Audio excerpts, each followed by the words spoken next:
야, 너도 경매할 수 있어. 평범한 직장인의 경매 시작 스토리 지금 시작합니다.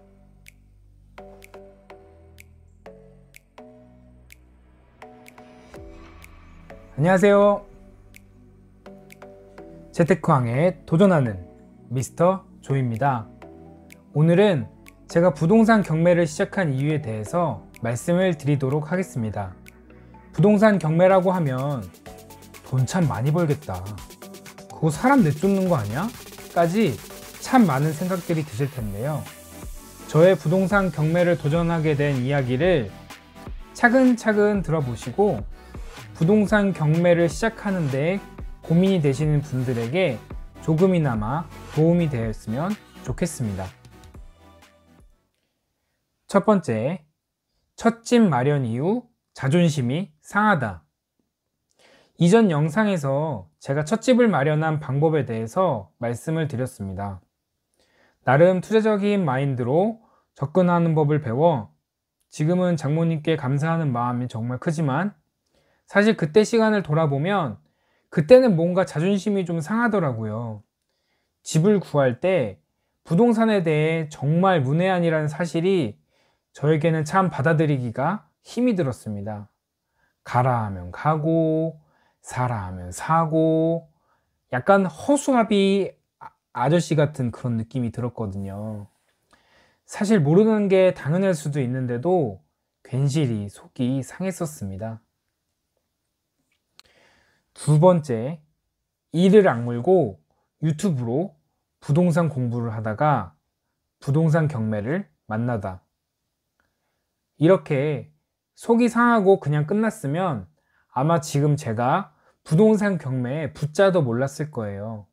그런데 그냥 그때는 상한 존심으로 인해 짧은 시간 안에 부동산의 지식을 늘려야겠다, 그런 생각만 들더라고요.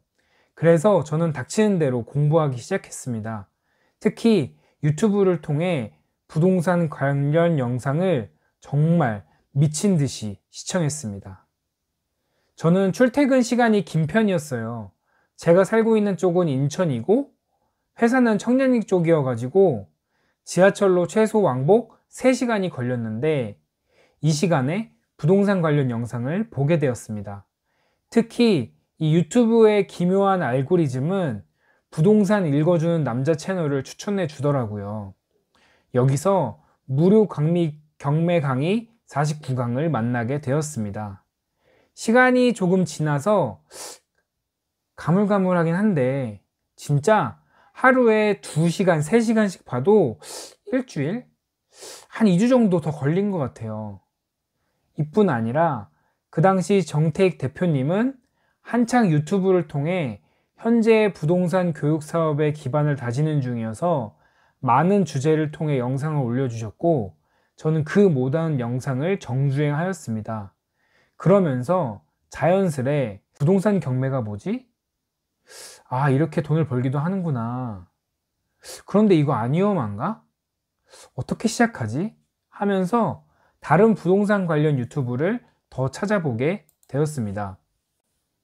세 번째, 부동산 경매를 배워보기로 마음은 먹었지만 고민에 빠지다. 이렇게 유튜브 영상을 보면서 특히 혼자 공부하면 뭔가 불안하고 보증금을 날리는 걱정이 들었습니다.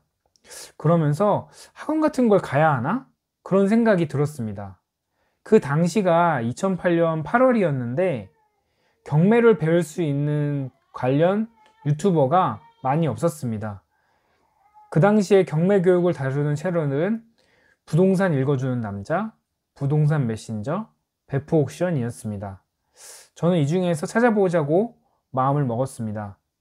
첫 번째로 부동산 읽어주는 남자 정택 대표님의 교육은 뭔가 이미 많은 수강생들이 있어서 제대로 케어를 못 받을 것 같다는 생각이 들었고 그래서 처음으로는 부동산 메신저 김진원 대표님과 컨택을 하였습니다.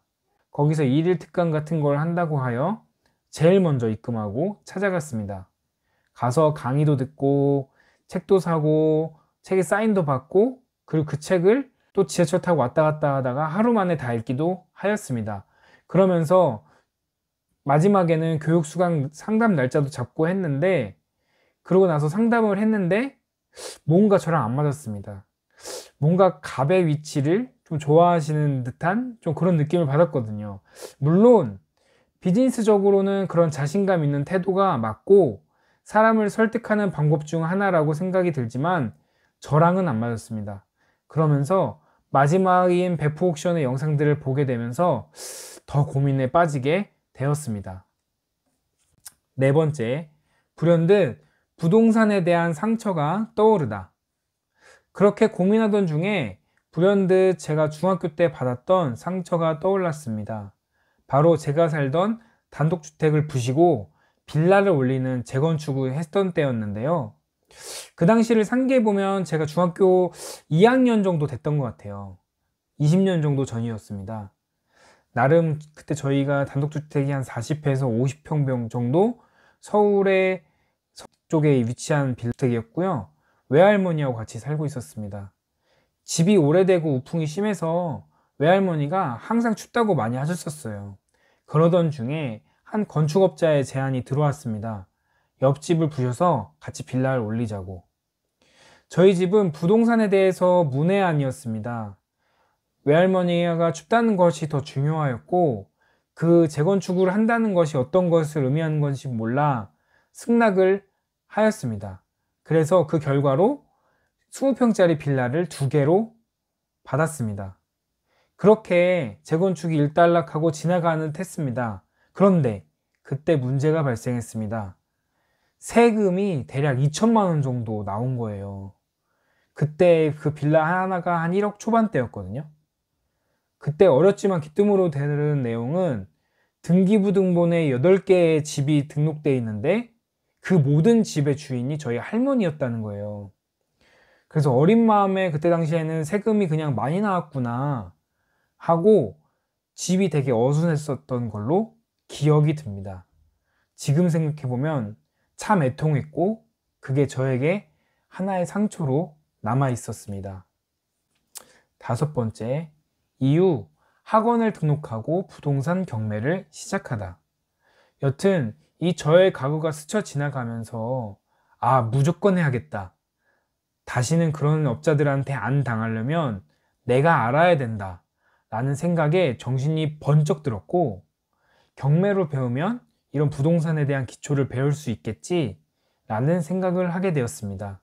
그래서 마지막 옵션인 배포 옥션 멘토님께 연락을 하게 되었고 약속을 잡고 면담을 하였습니다. 근데 여담인데 면담할 때 뭔가 유튜브에서 보던 그런 연예인 있잖아요. 그런 같은 분들을 직접 만나고 하니 신기하기도 하면서 되게 그 멘토님들 3분이 되게 인간적인 매력이 있거든요.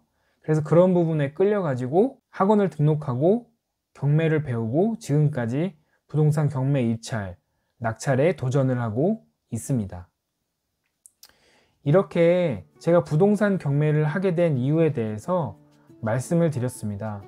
다음 부동산 영상은 제가 부동산 경매를 하면서 일반 매매하고 비교했을 때 느낀 부동산 경매의 좋은 점과 나쁜 점에 대해서 말씀을 드리고자 합니다. 다음 영상도 궁금하시나요? 궁금하시면 구독, 좋아요 눌러주시고요. 오늘 영상 중에 궁금하시거나 아니면은 무슨 말이 안 된다 이상한 소리 하네 라고 하는 것들 있으면 댓글 남겨주세요. 그러면은 제가 아는 선에서 성심성의껏 말씀을 드리고 혹시 그렇게 진행했으면 좋겠습니다. 그럼 귀한 시간 제 영상에 할애해 주셔서 감사드립니다. 즐거운 하루 되세요.